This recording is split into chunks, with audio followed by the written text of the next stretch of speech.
People, hope you all are doing well. आज हम लोग बात करेंगे सेक्शन 82 सीआरपीसी के बारे में। सेक्शन 82 सीआरपीसी हमें बताता है प्रोक्लेमेशन फॉर पर्सन एब्सकॉन्डिंग। तो सबसे पहले हम लोग सेक्शन की लैंग्वेज को बाद में पढ़ेंगे, थोड़े से कुछ बेसिक्स जान लेते हैं इसके बारे में, जैसे प्रोक्लेमेशन क्या होता है, अटैचमेंट क्या होता है। और एक चीज और इम्पोर्टेंट मैं आप लोगों को बताना चाहूंगी, सेक्शन 82 से सेक्शन 86 तक ये इंपॉर्टेंट सेक्शन है मेंस के लिए फॉर पीसीएसजे एग्जामिनेशन। ठीक है, तो अब शुरू करते हैं। सबसे पहले थोड़ा सा बेसिक हम लोग इसका जानते हैं। ये जो मैं बेसिक आप लोगों को बताऊंगी ये थोड़ा सा जानना जरूरी है ताकि आप पिछले सेक्शन से कनेक्ट कर पाओ। और अगर आप लोगों ने मेरी पिछले सेक्शन की वीडियोस नहीं देखी है तो उसे भी आप लोग देख लीजिएगा ताकि अच्छे तरीके से कॉन्सेप्ट क्लियर हो। So in cases where a summons for the appearance of the accused person is to be issued, जिन केसेस में समन को इशू करना पड़ता है कोर्ट की तरफ से, जिन केसेस में समन इशू होता है, किस लिए समन इशू कराया जाता है, ताकि अक्यूज्ड का अपीयरेंस हो सके कोर्ट में, ताकि अक्यूज्ड जो है वो कोर्ट में अपीयर हो, कोर्ट में आए। But if the court has the reason to believe that the accused is absconded or will not obey the summons, लेकिन अगर कोर्ट को रीजन टू बिलीव है, अगर कोर्ट को ऐसा लगता है, कोई कारणवश कोर्ट को ऐसा लगता है कि ये जो अक्यूज्ड पर्सन है he will not obey the summons, वो समन को ओबे करके कोर्ट में अपेयर नहीं होगा, और in case where the accused person on whom the summons is duly served for appearance fails to appear without offering any excuse for non appearance। एक तो ये केस हो गया कि कोर्ट को रीजन टू बिलीव है कि भाई अक्यूज्ड वहां पर अपेयर नहीं होगा, मतलब वो ओबे नहीं करेगा समन को। दूसरा क्या केस है कि जो समन और ड्यूली उसको सर्व्ड कर दिए गए हैं, फिर भी वो बिना किसी एक्सक्यूज के, बिना कोई भी रीजन दिए कि किस रीजन से वो नहीं आ पा रहा कोर्ट में, ये सारे रीजन वो नहीं देगा और कोर्ट में अपेयर नहीं होगा। अ वारंट ऑफ अरेस्ट, इन दोनों केसेस में एक वारंट इशू होता है। पहले तो समन इशू कराया जाता है भाई कोर्ट में अपेयर कराने के लिए, लेकिन जब वो समन नहीं सुनता अक्यूज्ड और कोई वैलिड रीजन नहीं देता है कोर्ट में नहीं आने का, तो फिर वारंट ऑफ अरेस्ट होता है, अरेस्ट वारंट को इशू किया जाता है। ठीक है, now in cases where a warrant of arrest has been issued, अब यहां से आगे की कहानी समझना कि अब जिन केसेस में वारंट भी इशू कर दिया गया है, ठीक है, अगेंस्ट एन अक्यूज्ड पर्सन, ठीक है, एक अक्यूज्ड पर्सन के against, and there are reasons to believe that the accused person has absconded और is concealing himself to avoid the execution of the warrant. और फिर से कोर्ट के पास ये रीजन टू बिलीव है कि जो वारंट उसके खिलाफ इशू किया गया है, जिसके खिलाफ इशू किया गया है, कोर्ट को लगता है कि वो खुद को छुपा रहा है, खुद को कंसील कर रहा है और वो नहीं चाहता कि उस वारंट का एग्जीक्यूशन हो। The court may publish a written proclamation, तो कोर्ट क्या करेगी, एक रिटन प्रोक्लेमेशन देगी requiring such person to appear before it and may attach his property. अब आप कहेंगे प्रोक्लेमेशन तो कोर्ट देगी रिटन प्रोक्लेमेशन, लेकिन ये रिटन प्रोक्लेमेशन होता क्या है और मे अटैच हिज प्रॉपर्टी का क्या मतलब है कि भाई सब कुछ हो गया, पहले तो समन हो गया, समन जब गए उसके बाद भी अक्यूज्ड पर्सन ने नहीं सुना, फिर उसके बाद वारंट भी, अरेस्ट वारंट पे गया, अरेस्ट वारंट के बाद भी वो बंदा अपने आप को छुपाने की कोशिश कर रहा है, वो नहीं चाहता कि वारंट का एग्जीक्यूशन हो। तो अब क्या होगा, अब किस तरीके से कोर्ट अपेयर कराएगी उस अक्यूज्ड पर्सन को, तो प्रोक्लेमेशन और अटैचमेंट अब सीन में आते हैं। तो सबसे पहले हम लोग देखते हैं प्रोक्लेमेशन का मतलब क्या होता है, एक बेसिक जनरल मीनिंग देखते हैं, फिर उसके बाद हम लोग प्रोसीजर तो आगे सेक्शन 82 में पढ़ने ही वाले हैं। So proclamation refers to an official announcement, ये एक ऑफिशियल अनाउंसमेंट होती है जो कोई भी पब्लिक सर्वेंट करता है। फॉर एग्जाम्पल, एक पुलिस ऑफिसर को ऑथराइज किया गया है ये प्रोक्लेमेशन करने के लिए, अनाउंसमेंट करने के लिए, ऑफिशियल अनाउंसमेंट करने के लिए, और वो ऑफिशियल अनाउंसमेंट कहाँ होगी, जहां पर वो अक्यूज्ड पर्सन रहता है, वहां पर किसी नोटिसेबल प्लेस में। ये सारी चीजें अभी हम लोग सेक्शन 82 में पढ़ेंगे। किसी नोटिसेबल प्लेस में, जहां पर मान लो जैसे चौराहे पर खड़े होकर के पुलिस ऑफिसर ने एक प्रोक्लेमेशन, एक अनाउंसमेंट कर दिया माइक पर, ठीक है, कि इस बंदे को यहाँ पर हाजिर होना इतने समय, इतने इस डेट को, इस टाइम पर, ठीक है, वो सारी चीजें पुलिस ऑफिसर बताएगा। Here it is one of the ways of compelling a person to present himself before the court of law. तो प्रोक्लेमेशन एक तरीका है कि सामने वाले को कंपेल किया जा सके कि वो कोर्ट ऑफ लॉ में अपेयर हो। तो ये प्रोक्लेमेशन का मतलब हो गया। अटैचमेंट का एक बेसिक मीनिंग क्या होता है, means when the court have control over the property, यानी कि जब कोर्ट के पास सारा कंट्रोल आ जाता है उस पर्सन की प्रॉपर्टी का, ठीक है। It can be said to be a last resort for the court to compel the accused to appear before the court, ये पर्सन की प्रॉपर्टी का, ठीक है। It can be said to be a last resort for the court to compel the accused to appear before the court. ये एक last option होता है.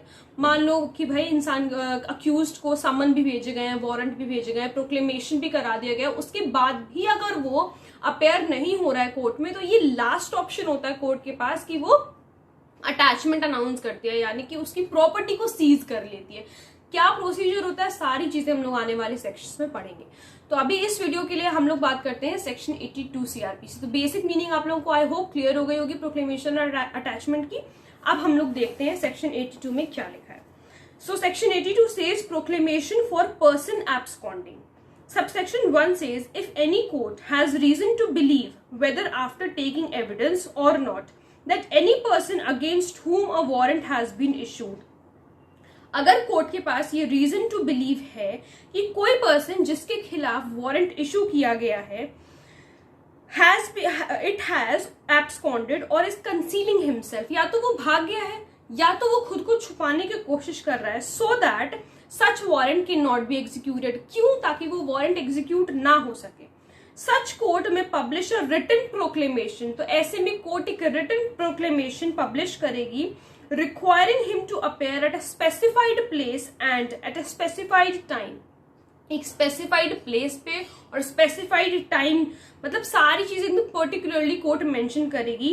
Not less than 30 days from the date of publishing such proclamation. Now the important part comes here कि 30 days से ज्यादा का time उस इंसान को अपेयर होने के लिए प्रोक्लेमेशन अनाउंस करने के बाद. ठीक है, ध्यान से समझना, प्रोक्लेमेशन पब्लिश करने के बाद कोर्ट जो है 30 दिन से ऊपर का समय देती है. 30 दिन से कम का समय नहीं दे सकती है, दैट इज इलीगल.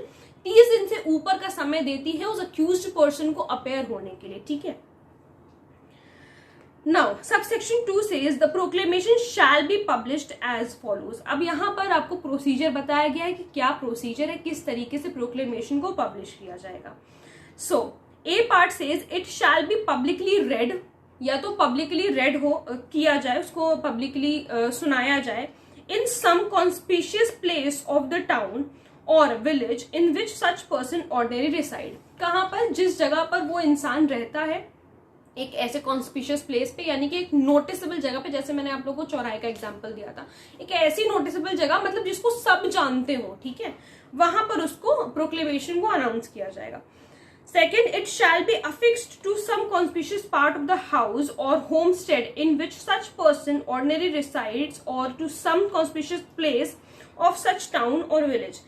उसके घर के बाहर मान लो जैसे एक लगा दिया, एक ऐसी जगह पर लगाया जहां से मतलब आने जाने वालों को दिख सके. ठीक है, ऐसी जगह पर लगा दो. सबसे पहला क्या है कि पब्लिकली आप उसको रेड कर सकते हो, या फिर उसको एफिक्स करा दो उसके घर पे, या फिर जहां पे मान लो किसी एरिया में, जिस एरिया में वो रहता है वहां पर कहीं पर एफिक्स करा दिया, ऐसी जगह पर जहां से आने जाने वाले लोगों को भी दिख सके और जहां से उस इंसान को भी दिख सके जिसको अपेयर कराने के लिए कहा जा रहा है. ठीक है. Then C, a copy thereof shall be affixed to some conspicuous part of the court house. Court के बाहर भी एक कॉपी लगी रहनी चाहिए प्रोक्लेमेशन की. ठीक है. Then third point says the court may also, if it thinks fit, direct a copy of the proclamation to be published in a daily newspaper circulating in the place in which such person ordinary resides. मान लो कोई local newspaper है जहां पर वो इंसान रहता है, वहां का कोई लोकल न्यूज़पेपर है, डेली न्यूज़पेपर है, तो अगर कोर्ट को जरूरत लगती है तो वो उस डेली न्यूज़पेपर पे भी वो प्रोक्लेमेशन पब्लिश करा सकती है. ठीक है. Subsection 3 says a statement in writing by the court issuing the proclamation to the effect that the proclamation was duly published on a specified day in the manner specified in clause 1 of subsection 2 shall be conclusive evidence that the requirements of this section have been complied with and that the proclamation was published on such day. मतलब ये जो court ने जब एक बार proclamation दे दिया, एक proclamation को publish कर दिया है, तो वो एक कंक्लूसिव एविडेंस की तरह वर्क करेगा कि हाँ भाई कोर्ट ने ऑलरेडी प्रोक्लेमेशन दे दिया, वो बंदा अपेयर हुआ है नहीं हुआ है वो बात की बात है. ठीक है.